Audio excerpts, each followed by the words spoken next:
নমস্কাৰ সকলোকে স্বাগতম জনাইছো আসাম কেৰিয়াৰ পইণ্ট ইউটিউব চেনেলটোলৈ তো বন্ধুসকল আজিৰ এই ভিডিঅ'টিত আমি আপোনালোকৰ আগন্তুক অহা 13 জুলাই তাৰিখে অনুষ্ঠিত হ'ব লগা ডিএলএড পিটি এক্সামৰ বাবে সহায়ক হোৱাকৈ অসমীয়া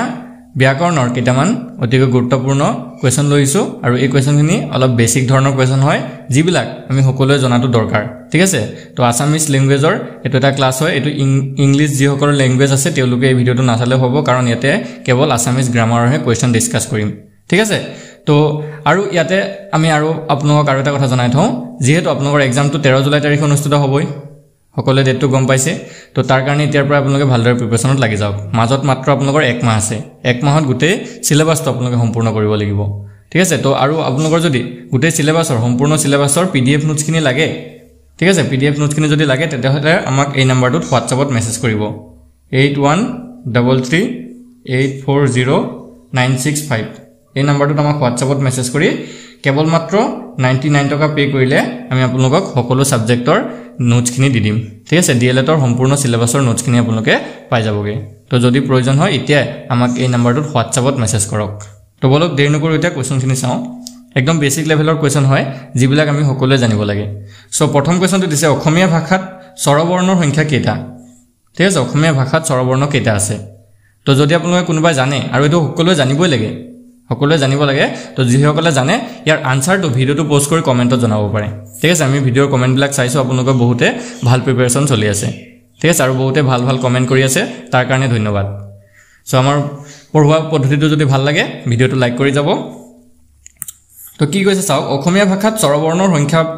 কেইটা সুধিছে 12টা হ'ব 13টা হ'ব 10টা হ'ব নে 11টা হ'ব তো এটো সকলোৱে চাগে আনসাৰটো দিছে কমেন্টত তো এটো হ'ব অপচন ডি 11টা মানে অ আ হসৈ দীঘৈ যিকিটা আছে ন হেকিটা হৈছে স্বৰবৰ্ণ আৰু হেকিটা কেটা হয় 11টা হয় নেক্সট কোৱেশ্চন যি বৰ্ণ কাৰো সহায় নলুৱাকৈ উচ্চাৰণ হয় তাক কি বৰ্ণ বুলি ঠিক আছে যি বৰ্ণ কাৰো সহায় নলুৱাকৈ উচ্চাৰণ হয় তাক কি বৰ্ণ বুলি কোৱা হয় তো এটো কি হ'ব স্বৰবৰ্ণ হ'ব ব্যঞ্জন বৰ্ণ হ'ব অন্তস্থ বৰ্ণ হ'ব নে মহাপ্ৰাণ বৰ্ণ হ'ব তো এটো মনত ৰাখি থবা এটো অপচন এ হ'ব স্বৰবৰ্ণ ঠিক আছে স্বৰবৰ্ণবিলাক কাৰো সহায় নলুৱাকৈ উচ্চাৰণ কৰা হয় নেক্সট টু সোৱা অসমীয়া ভাষাৰ বিশিষ্ট স্বৰধ্বনিৰ সংখ্যা কিমানটা ঠিক আছে অসমীয়া ভাষাৰ বিশিষ্ট স্বৰধ্বনিৰ সংখ্যা যদি সুধে কেইটা হ'ব 8টা 9টা 10টা নে 11টা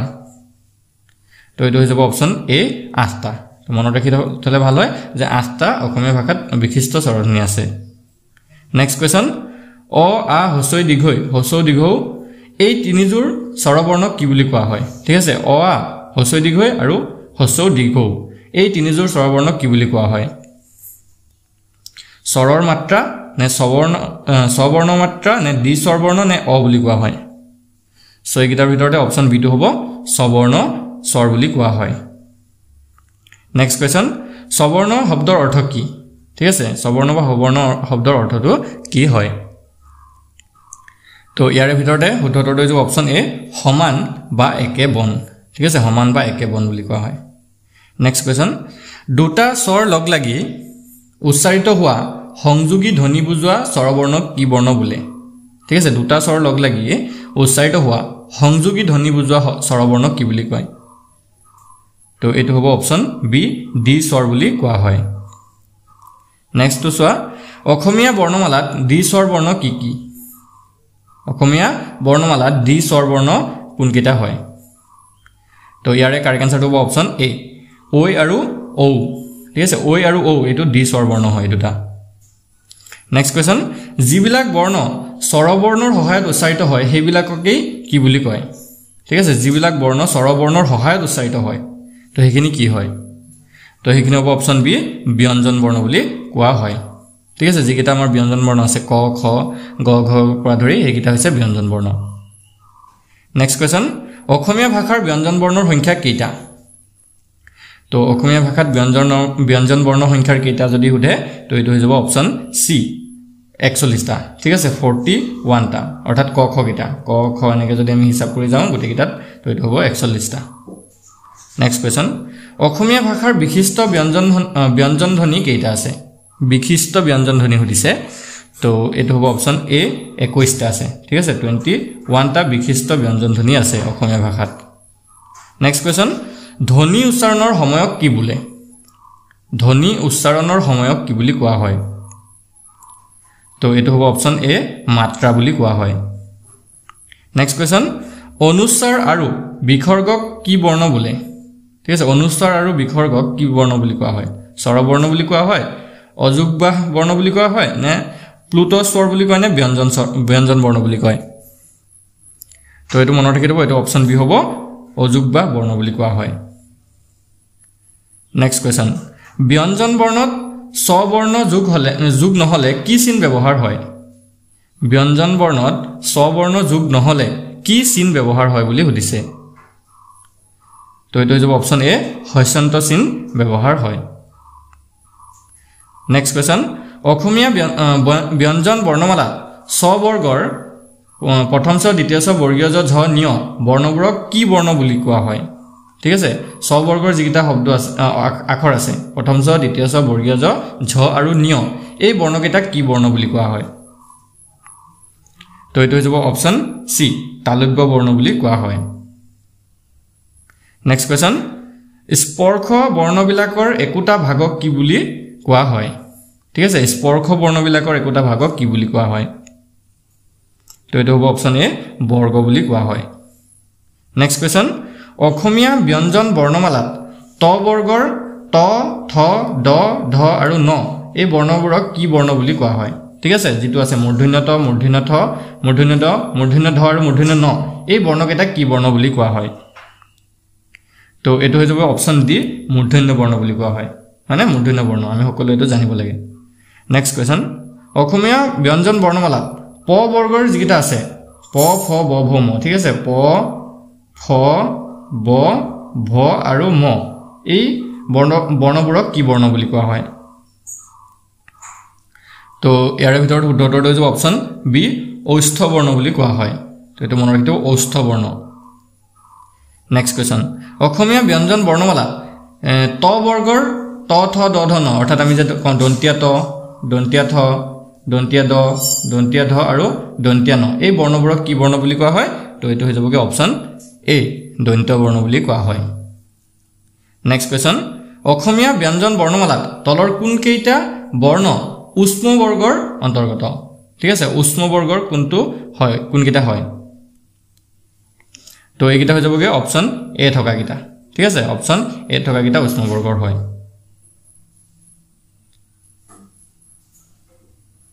নেক্সট কোৱেশ্চন অনুস্বৰ আৰু বিসৰ্গক কি বৰ্ণ বোলে তো কোৱেশ্চনটো সাগে আমি পাইছো ৰিপিট হৈছে সাগে অনুস্বৰ আৰু বিসৰ্গক কি বৰ্ণ বোলে তো এটো কোনটো হ'ব এটো হ'ব অপচন বি অযুগ্বাহ বৰ্ণ হয় না এটো পাইছিলো হয় নেক্সট টু সাক কি দিছে বৰ্গৰ দ্বিতীয় আৰু চতুৰ্থ বৰ্ণক কি বৰ্ণ বুলি কোৱা হয় ঠিক আছে বৰ্গ এটাৰ দ্বিতীয় আৰু চতুৰ্থ বৰ্ণক কি বুলি কোৱা হয় তো এটো হ'ব অপচন সি মহাপ্ৰাণ বুলি কোৱা হয় নেক্সট কোৱেশ্চন বৰ্গৰ প্ৰথম তৃতীয় আৰু পঞ্চম বৰ্ণক কি বুলি কোৱা হয় প্ৰথম তৃতীয় আৰু পঞ্চম বৰ্ণক কি বুলি কয় তো এটো হ'ব অপচন এ অল্পপ্ৰাণ বুলি কোৱা হয় নেক্সট কোৱেশ্চন মূৰ্ধন্য ধ বৰ্ণটো তলত উল্লেখ কৰা কোনটো বৰ্ণভাগৰ অন্তৰ্গত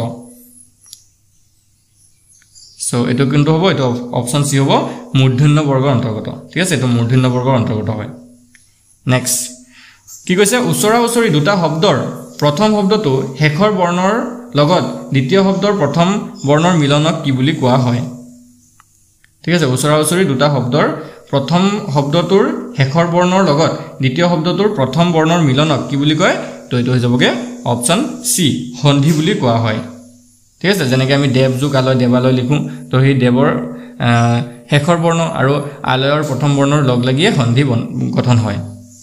নেক্সট কোৱেশ্চন দুটা স্বৰৰ মিলনত যি পৰিৱৰ্তন ঘটে তাক কি বুলি কোৱা হয় দুটা স্বৰৰ মিলনত যি পৰিৱৰ্তন ঘটে তাক কি বুলি কয় তো এটো হ'ব অপচন এ স্বৰসন্ধি বুলি কোৱা হয় ঠিক আছে স্বৰসন্ধি বুলি কয় নেক্সট কি দিছে ব্যঞ্জন বৰ্ণৰ লগত ব্যঞ্জন বৰ্ণ বা স্বৰবৰ্ণৰ যি সন্ধি হয় তাক কি সন্ধি বুলি কোৱা হয় ব্যঞ্জন বৰ্ণৰ লগত ব্যঞ্জন বা স্বৰবৰ্ণ এই দুটাৰ যদি সন্ধি হয় তেতিয়া তাক কি বুলি কোৱা হয় তো এটো হ'ব অপচন বি ব্যঞ্জন সন্ধি বুলি কোৱা হয় নেক্সট কোৱেশ্চন অনুস্বৰ আৰু বিসৰ্গৰ লগত ব্যঞ্জন বৰ্ণৰ সন্ধি হলে কি সন্ধি হয় অনুস্বৰ আৰু বিসৰ্গৰ লগত যদি ব্যঞ্জন সন্ধি হয় ঠিক আছে ব্যঞ্জন বৰ্ণৰ সন্ধি হয় তেতিয়া তাক কি বুলি কয় তো এইটো হ'ব অপচন সি বিসৰ্গ বা অনুস্বৰ সন্ধি নেক্সট কোৱেশ্চন হিম যোগ আলয় সমান হিমালয় আৰু আখা যোগ অতীত আখাতীত ইত্যাদি কোনবিধ সন্ধিৰ অন্তৰ্গত হয় কোনবিধ সন্ধি হ'ব স্বৰ সন্ধি নে ব্যঞ্জন সন্ধি নে বিসৰ্গ সন্ধি বা অনুস্বৰ সন্ধি নে ওপৰ এটাও নহয় সো এইটো কোনটো হ'ব এইটো হ'ব অপচন এ স্বৰ সন্ধি কাৰণ চাওক হিম যদি আমি চাবলৈ যাওঁ ঠিক আছে হিম যদি চাওঁ হিমৰ শেষত কি আছে অ আছে হয়নে নহয় হিমৰ শেষতো কি আছে অ উচ্চাৰণ হৈছে আৰু আলয়ৰ প্ৰথমতেও কি আছে আলয়ৰ প্ৰথমতেও আ আছে মানে এটো স্বৰসন্ধি এটো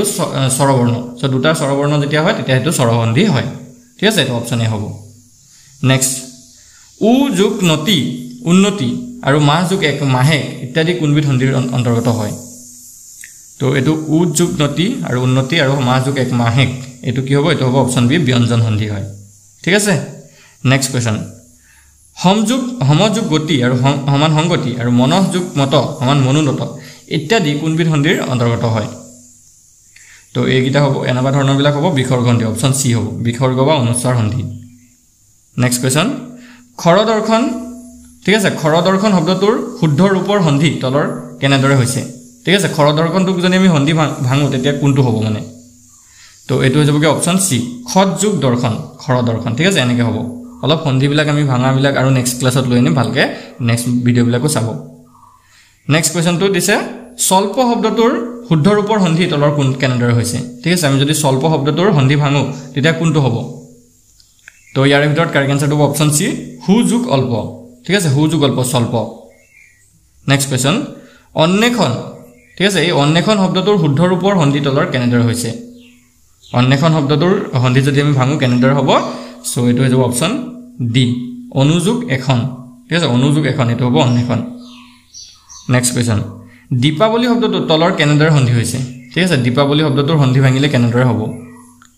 সো কোনটো হ'ব ইয়াৰ ভিতৰত অপচন সি টো হ'ব দীপ যোগ আৱলী দীপাৱলী ঠিক আছে আজি ভিডিওৰ লাষ্ট কোৱেশ্চন এটো চাওক অব্জ শব্দটোৰ যদি আমি সন্ধি ভাঙো তেতিয়া শুদ্ধ ৰূপটো কি হ'ব অব্জ শব্দটোৰ যদি সন্ধি ভাঙো তেতিয়া কোনটো হ'ব সো ইয়াৰ ভিতৰত কাৰেক্ট আনসাৰটো হ'ব অপচন এ অবযোগ জ অবজ ঠিক আছে এনেকৈ আমি সন্ধিটো ভাঙিম তো আজি ভিডিওৰ কোৱেশ্চন কিটা যদি ভাল লাগিলে আপোনালোকৰ ভিডিওটো লাইক এটা কৰি দিব আৰু আমাৰ চেনেলটো সাবস্ক্ৰাইব কৰি ল'ব কাৰণ ডিএলএডৰ সম্পূৰ্ণ প্ৰিপাৰেচন আমাৰ চেনেলত আপোনালোকে পাই যাবগে আৰু যদিহে আপোনালোকৰ ইম্পৰ্টেন্ট নোটছ বিলাক লাগে তেতিয়াহলে এই নম্বৰটোত আমাক WhatsAppত মেছেজ কৰি লৈ ল'ব পাৰিব 8133840965 এই নম্বৰটোত আমাক WhatsAppত মেছেজ কৰি সম্পূৰ্ণ ডিএলএডৰ সম্পূৰ্ণ সিলেবাসৰ নোটছখিনি কেৱল মাত্ৰ 99ত আপোনালোকে লৈ ল'ব পাৰিব আজি ভিডিওটো চোৱাৰ কাৰণে ধন্যবাদ